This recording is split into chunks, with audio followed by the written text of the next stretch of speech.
Well, this week is week 3 in our new series of sermons, Walking Sunlit Fields, journeying from the dark woods of religion into the wide open spaces of the good and beautiful God. And I know that sounds, even when I read the title I gave this series, it sounds kind of, and that's because it is. Because there is this huge difference between what religion can kind of devolve into and I think what God is really like that we see and behold in Jesus.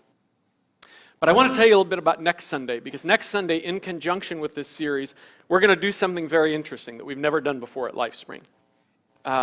Along with some other churches around the country that we've been connecting with, we are going to be celebrating something called Global Mutual Flourishing Sunday next week. For a lot of us as followers of Jesus, we haven't really thought much about questions of peace and justice in the world.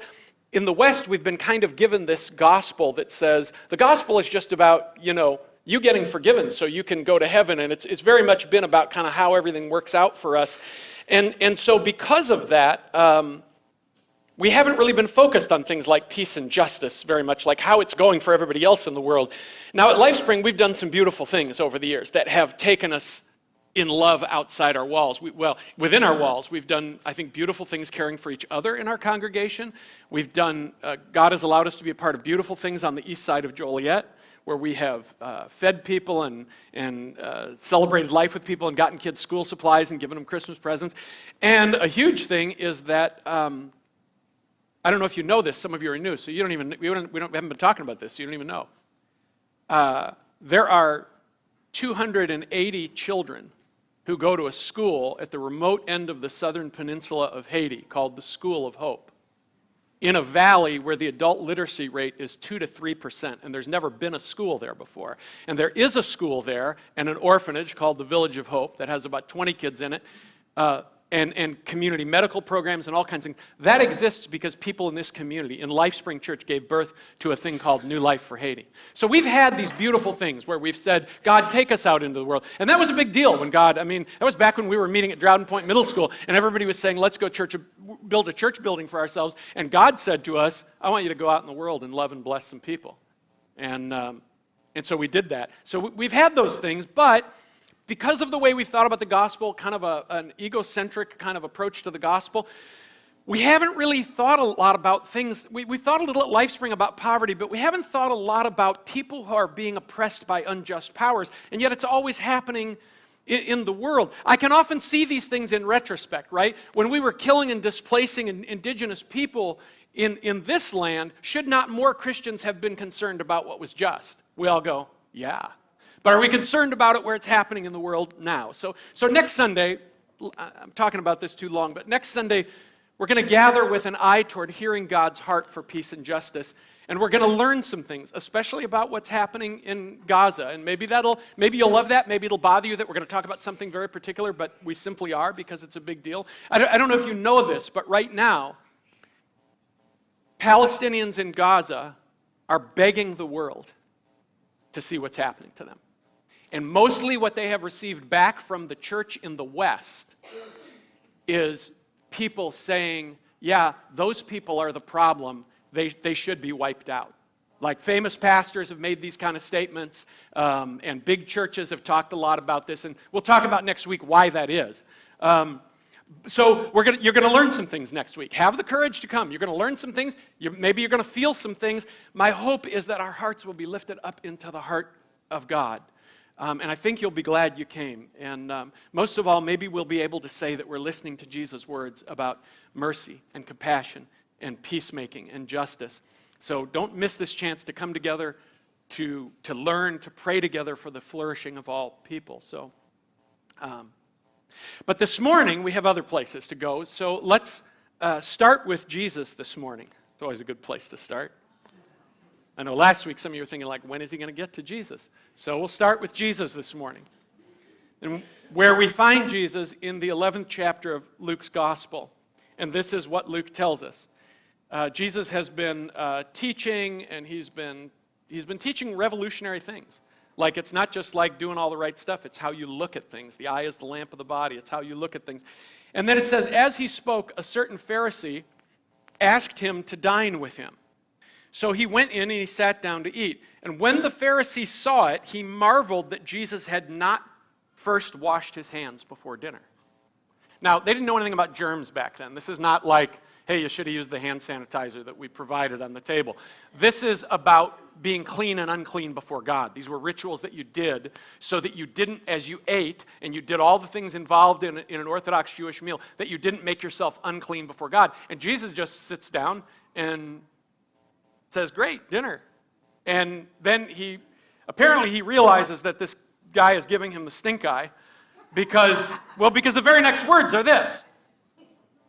Then the Lord said to him, you Pharisees make the outside of the cup and dish clean, but your inward parts are full of greed and wickedness. You foolish ones, did not he who made the outside make the inside also?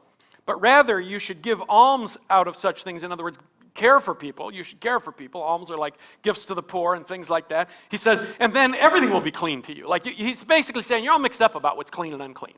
What makes everything clean is like how you look at people and how you treat people and all that kind of thing. And then he says to them, woe to you Pharisees, for you tithe off the mint and the rue and all the herbs in your garden, but you walk right by justice and the love of God. You should have done the former things and not left the latter things undone.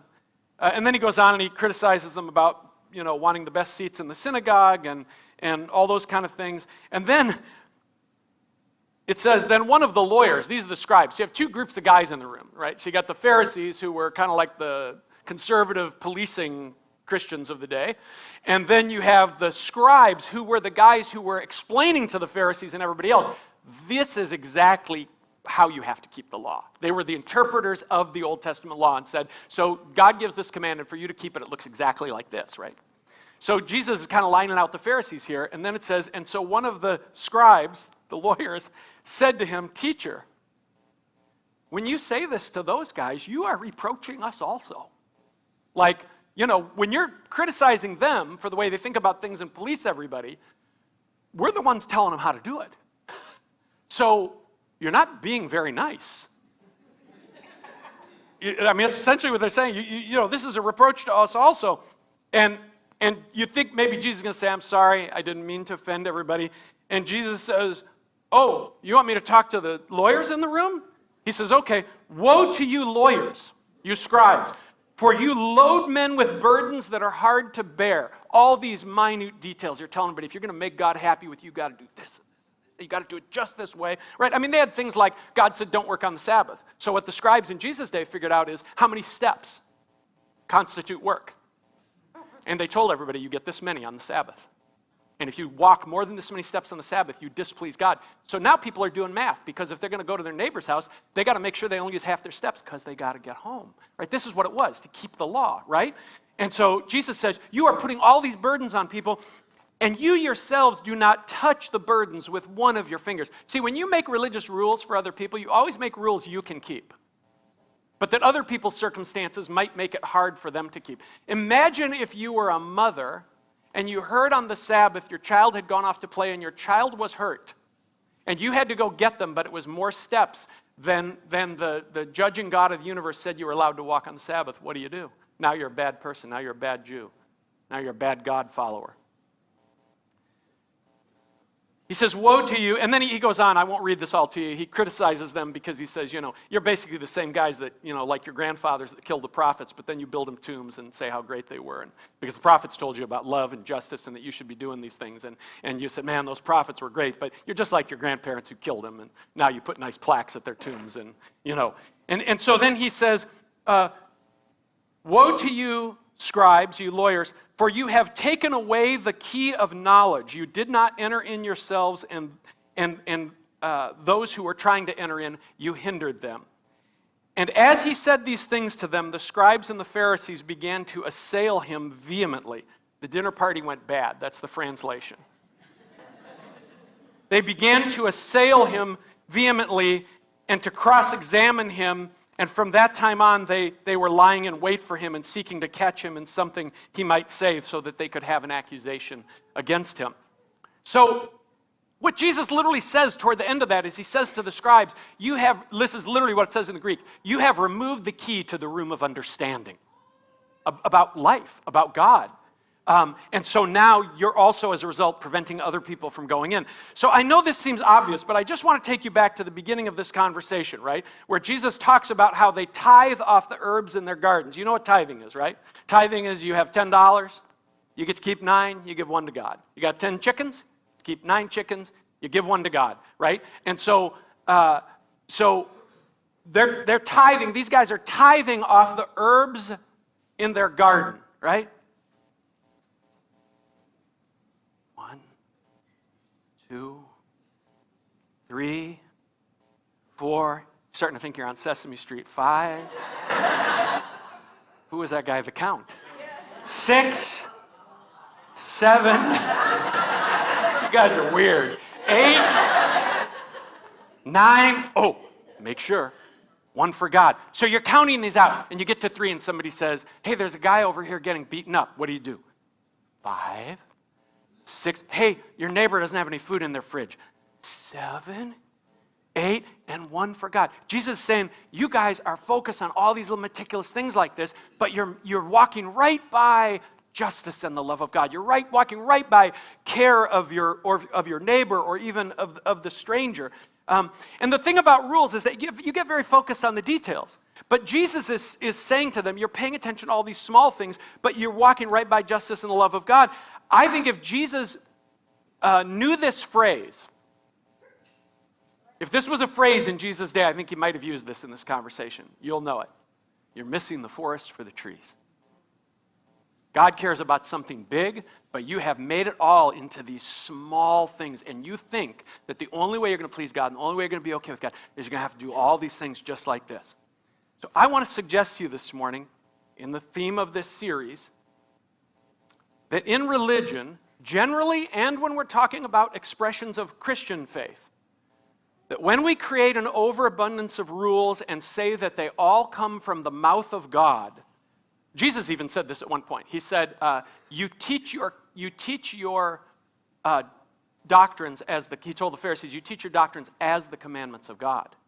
He was saying, maybe God didn't say that.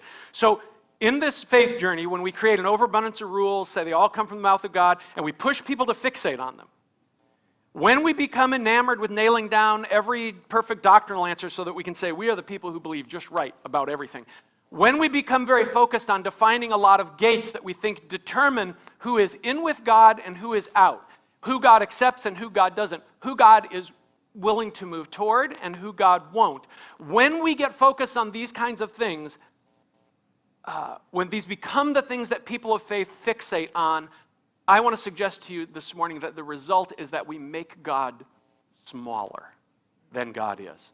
Now, when I say smaller, I'm using that imagery in the way we might talk about people being bigger or smaller. So, for example, let's say you have 2 friends who get in a disagreement, right?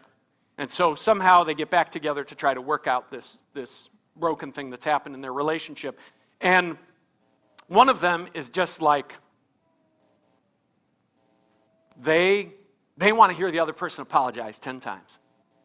And they kind of want to feel like, I can only let you off the hook if somehow I exact something from you in this conversation, right? Some big admission, some payment, something, some promise maybe that you'll never do this again, and they can't let it go. And the other person comes, and they realize that they may own a part of it too, and so they own their part, and they are willing to apologize, and they're trying to put salve on the relationship, and even though their friend may not realize what they did, they're willing to let it go. We would say that second person is the bigger person, right? Oh, or sometimes I've been in conflicts with me, and I remember our friend Tom McCluskey, Tom and Lori, who were elders here before they retired to South Carolina. Tom used to remind us to be the bigger person, because Tom was a bigger person. And sometimes when there was church conflict or something, Tom would always say, let's be the bigger people, let's take the high road, So that's how I'm using big and small, right? And the question I want to ask you this morning is this: does the way you think about God tend to make God seem bigger or smaller? Does the way we think about God entrap God, at least as in our imagination? You can't entrap God, really. in a world of meticulous regulations, the quest for perfect beliefs, the need to continually make pronouncements about who's acceptable and who's not. And I want to suggest that in our own day, there are many things in the way we've been taught about God, for many of us, I think this is true, that make God small, in our perception anyway.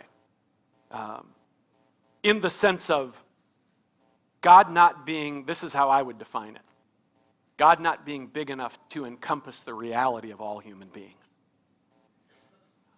So I just want to give you some examples of that. It's not an exhaustive list. It might be a little irritating. I don't know. I just want us to kind of sample how things that we get taught or that we come to believe somehow can impact our perception of God. So for example, one of the things we're still, after 2,000 years of Christian faith, struggling as Christians, not just here, but all over the world, to emerge into, is an understanding of God that is big enough for all human beings. We're still struggling with that. We say it in our communion liturgy. You're going to say it this morning. Out of every tribe and tongue and people and nation, right? But we've been given some versions of history and some ideology and some theology, for example, that sees America as the epicenter of God's affections and of his work in the world. Now, I might have irritated you with that example, so just pretend you didn't hear it. And let me shift it a little bit. Right now, and we'll be talking about this a little more next week, we Christians can't seem to hear the cries for help from Palestinians in Gaza, including, by the way, Palestinian Christians. You understand, I hope, or maybe you don't, that all Palestinians in Gaza are not Muslims. Many are Christians. So we can't seem to hear their cries or see the need for justice there because our theology says, but Israel is the chosen nation. And so in any conflict between Israel and anyone, you have to give deference to and only to Israel. Now, there's a whole geopolitical part of this. I'm not talking about that this morning. You know, why the U.S. values our space there and that relation. I'm not talking about that. I'm talking about how Christians look at it. And if you say that, Israel is the chosen nation, and so in any conflict between Israel and and I'm not rubbing on Israel here this morning. I'm just saying, if you say, then you can only in the situation, you can only look at it from this one place, and you have to give deference to Israel, and only Israel, period. I can tell you exactly what Jesus would say to that, because it's recorded in the pages of the Gospels. In the Gospels, we're told this story where the disciples come to Jesus. Jesus has a massive crowd, and he's healing, and he's teaching, and the disciples come, and they say, hey, your mother and your brothers are here, and they would like to see you. Now, if you cross-reference the Gospels, what you discover is that they came to take him home because they thought his whole thing was getting a little out of control. It says they came to take him home quietly, like, hey, okay, you're popular, it's okay, but it's getting weird. But the disciples say, your mother and your brothers are here, and they would like you to pause your teaching and your healing and prioritize some conversation with them. And this is what Jesus says. Who are my mother and my brothers? My mother and my brothers are those who do the will of the Father who sent me, which if we listen to Jesus in what we just read in Luke 11, is the love and justice of God, right? We don't get to claim special affinity with Jesus if we are not interested in the new way, in his way, and the way we don't get to say, well, I'm family with Jesus, or Jesus attaches to this, because if whatever this is not saying, yes, Jesus, I would like to go with you into the love and justice of God, then we don't get to attach Jesus to that and say, well, this is the way it is, and this is how God sees it, and blah, blah, blah. You know, for example, when Russia invaded the Ukraine, the Christian Patriarch of Moscow declared it a Christian holy war. Really? Where's the love and the justice of God? He declared it a Christian holy war. You know what the other Orthodox patriarchs across Europe did? They disfellowshipped him. They said, you're off your nut. That is not the Jesus way. That is not the Jesus way. So the thing is, God is not American, and God is not Jewish. Or maybe he is. Maybe he's all those things, but if he is, then he's also Palestinian and Ethiopian and Russian and Ukrainian and Hungarian and French and Mexican and Venezuelan and everything. And he's not white. I know you know that. But I'm just going to be honest. I keep seeing Christians you figure that out. But, you know, on the news and in interviews who have attached Christianity to whiteness. And so, you know, I think maybe sometimes you just have to say it because some people seem to think that God, still seem to think that God is white. I mean, we know there's a lot of history there. In Jesus' day, the Jewish people thought God was Jewish, and when Jesus loved Gentiles and healed Gentiles, and then in Luke 4, when he preached in the synagogue that God was not interested in destroying Gentiles, but in loving them, they tried to throw Jesus off a cliff. Or let's think of a different piece of what we've been taught. Let's leave all that behind. I was taught that in John 14, because Jesus says, and I'm probably going to mess with some theology this morning, and, you know, I'm not right about everything, so that's one possible answer you could give to this. Pastor Fran's not right about anything, or we could crack you open into some bigger thinking. I don't know. We'll see what happens. But I was taught that in John 14, because Jesus says, no one comes to the Father except through me, everyone who on the planet who's ever lived, who never heard of Jesus, or who never explicitly prayed the prayer to accept Jesus, is going to burn in hell for eternity. And I believed that for several decades. So just so we're clear, as you ponder what I'm about to say, we're talking about around 100 billion people who either have never heard of Jesus in the history of the whole world, or never intellectually ascended to the Christian faith, or roughly 4/5 of all human beings who have ever lived. It's a lot of people to just kind of go, yeah. Now, I think we've misread John 14. God is not playing, this whole thing about salvation, God is not playing a giant let's make a deal game, right? Like Jesus is behind door number 1. Only some of you are old enough to remember. I give these analogies sometimes, and I see the younger people go like, what is let's make a deal?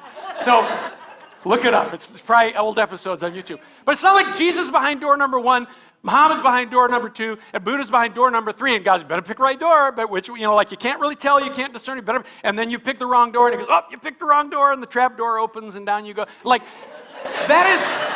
is that who we think God is? Because our theology has often talked about God like that's the way it is, right? Like, hey, not everybody's heard of it, and even if they've heard of Jesus, they maybe haven't heard much of a picture or a good picture, and then we just go, yeah, that's tough luck, pick the wrong door, trap door open, you know, like, that's not the game God is playing. So I think that the context of John 14 is Jesus talking, he says, I am the way, the truth, and the life, and no one comes to the Father except by me. What Jesus is saying is when a human being reaches out for and begins to find, in whatever context and with whatever level of understanding they do or don't have, they begin to reach out for and find the way and the truth and the life. What they're finding is the heart of the Father. And unless they're reaching out for the way, the truth, and the life, they're not going to find their way to who the Father is, who the love is that is behind this whole universe. That's what Jesus is talking about. So, here's a question. You've got an indigenous man, First Nations man, indigenous person, Native American, long before Christian Europeans set foot on this continent. And he's out on the Great Plains. He sees a world inhabited by God.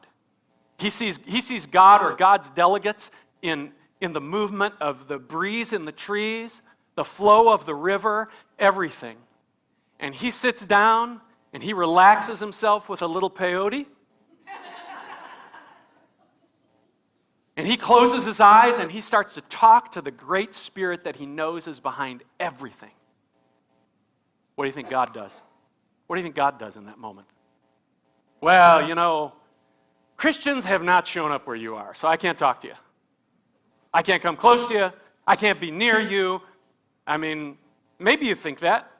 Or what about the Muslim woman in Afghanistan who wants to let God lead her to a right heart and to the path of goodness, and who longs for the beauty of God, and she has read the most beautiful of the Muslim poets, and there are beautiful Muslim poets. Did you know that? But she's not in a Christian context. In fact, what she's heard all her life is about things like the Crusades. She thinks about Christians like many of us have thought about Muslims. There's no context for any of this. She doesn't have any idea who Jesus really is. But she's reaching out for God, and she's saying, I long for your goodness. I long for your beauty. I long to be what you made me to be as a human being. What do you think God does? You know what the Apostle Paul said to a bunch of pagan Greeks in his famous Mars Hill sermon in Acts 17? He said, God is actually not far away from any of us that we might reach out for him and find him. And then we extend this, our sort of gatekeeping mentality, and we erect gates that say all kinds of other people are too separated from God for God to draw near to them. We disdain LGBTQ people and immigrants and people of other religions and faiths and people who think differently from politics about us, and we say God isn't having anything to do with any of these people. You see what we've concluded, right? We think we know who God is and isn't willing to get near to. Isn't it interesting that in the Gospels, Jesus got near to all the people that the Pharisees said God wasn't willing to get near to? Why is he eating with those people? Why is he touching those people? Why is he with those people? Why is he going to that guy's house? Let me tell you where I think God is. I think God is as close to every person on the planet as their very breath, just waiting for an opening in their heart through which he can draw near to them in any way that they will let him. That's what he did with me. And here's the thing. He's not waiting for my permission. He's not waiting for my permission. He's not waiting for me to show up in their neighborhood or for you to show up in their neighborhood. He's not waiting for any of these things because he's God.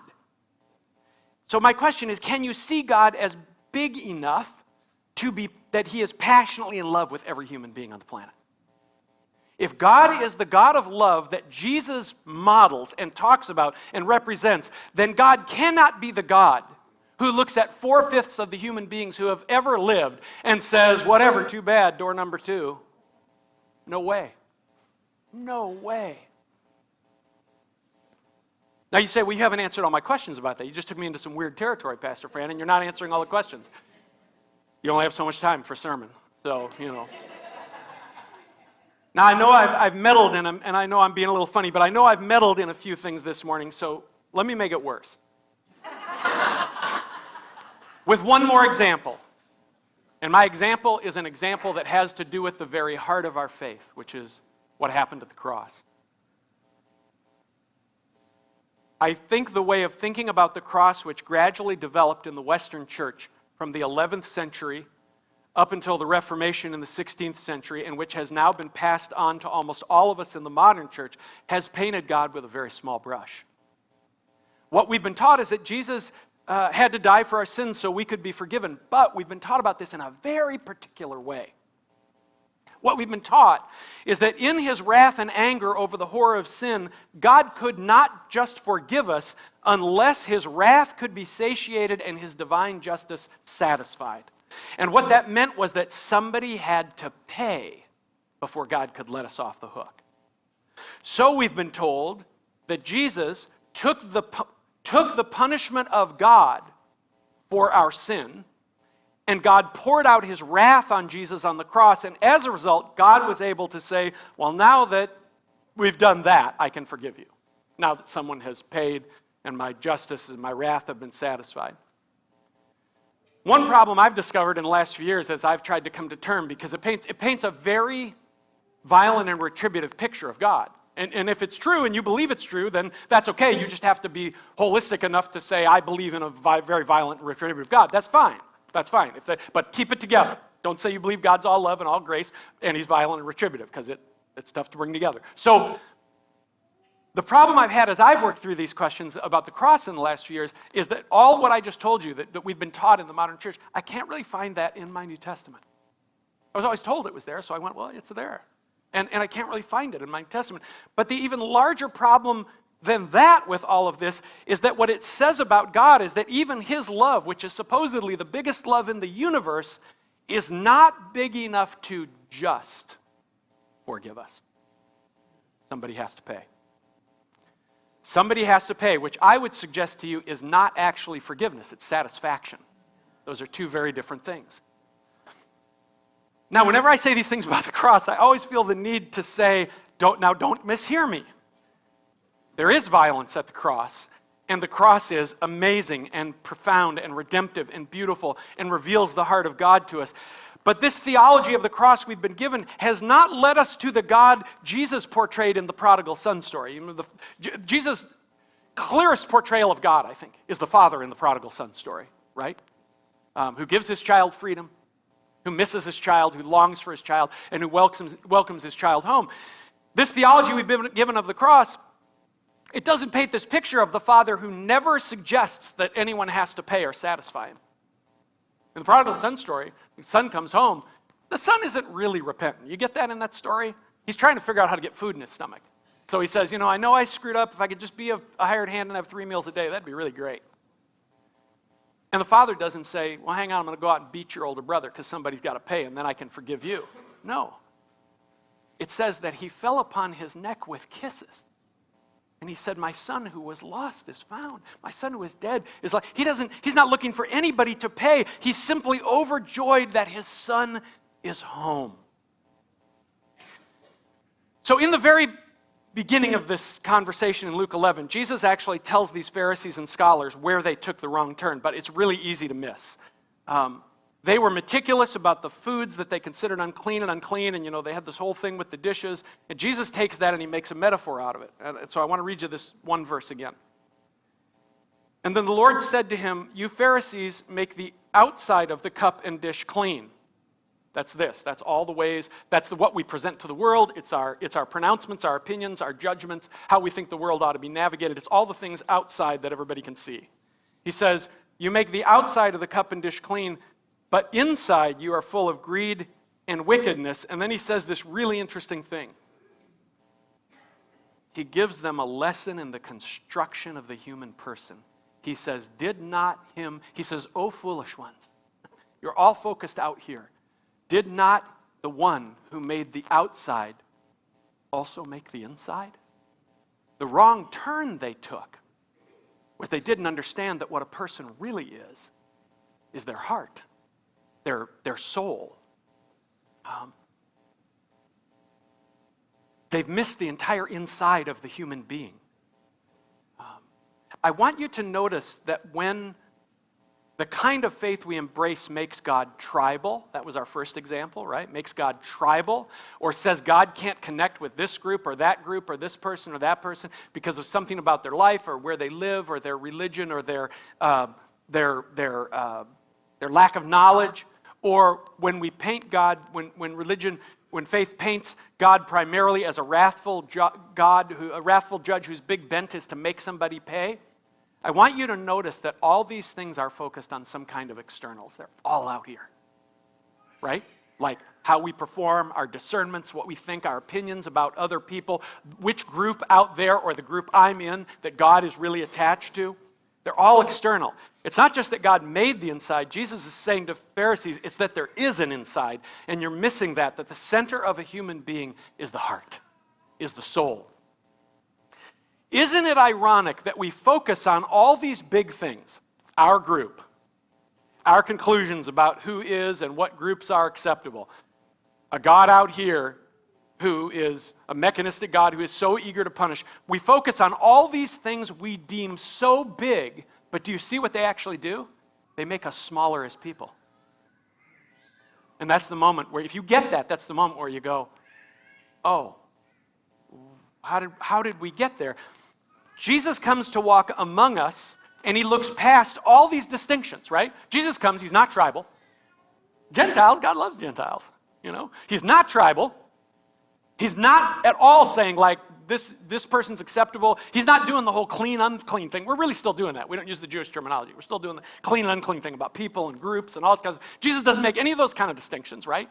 And he teaches about God as this loving Father who wants to give to everyone and bless everyone. He does not paint God as this wrathful judge. And so he's focused, and he focuses all the way down into here with every person, right? If Jesus meets Simi on the roadside, what he's looking for in Simi is he wants to know, what's going on with this, right? Remember the woman at the well in John 4? If you knew who was speaking to you, I would give you water for your soul. And you wouldn't thirst and do the dumb things you're trying to do to satisfy that thirst, right? So Jesus comes, and he all the things we say are big, Jesus ignores, and he focuses on this, what we have thought is like little, like the interior of the person. And then we look at Jesus and we go, and he's the biggest person we know. Isn't that interesting? A small, wrathful God makes for small, wrathful people. A big and loving God makes for big and loving people. In all our judgments, we think we are discerning the world as God discerns the world, but if God is primarily discerning the world by looking into the hearts of people, then that means you can't rightly discern the world without adopting that same lens. I couldn't figure out, I'm having this problem lately, I can never figure out how to end these sermons. Like, I just want to say all this stuff, and I just want to fall on the floor and say, do you see what I'm seeing? But I will say this, as I have come back to a God, because when I was a kid and I fell in love with Jesus at 15 years old, the God I fell in love with was big. I used to look up at the stars in the sky and say, you are big and beautiful, and you have come to find me, and that means you're big enough for everybody and everything, and you love everybody, and man, it's great. And then I did like 30 years of hardcore religion, and God got mad and petulant and tribal and all these other things. And so now I would say the last 10 years of my life especially, it's probably been longer for us, Larry, right? We've been journeyed a little bit of time, right? But as I have come back to this place where I see God as big and beautiful, a God who is seeing his own reflection in every human being on the planet, I just have to tell you, I feel so much more free to love. Because here's what it is. It's not in my notes. This is free. No, but for real, I'm making a serious point. Here's what it is. When I would look at a person and I would think, oh, this person's far from God. Oh, this person's maybe doing bad things. Oh, this person's in the wrong group. What would happen is my gatekeeping part of my mind and theology would make my soul just kind of go this away from them a little bit. That's what Jesus does, is it? Jesus is just like, people are like, well, I messed up in my life. Jesus is like, I don't care. Where do you want to have lunch? Like that's what has made me free, is that I'm not sizing everybody up. I'm not figuring out who's in and out. I'm not judging, lest I be judged. And I'm not saying I'm the best at loving people. Sometimes I just absolutely suck at it. But I feel more free to love. Thanks, Tim. I feel free to love in ways that I didn't out of my faith for a long time. And I know I asked you to think about a lot this morning, and I hope it was in some way helpful. And I know that the Lord is among us this morning. I feel it here, and I see him in you. And my hope and my prayer for you this morning is that as we talk about a big God, because sometimes we question this, I hope you'll know this morning that God is big enough for everything that's in your soul. Because there's a lot in your soul. You're a whole world inside. It takes a big God to love us and lead us and grow us and make us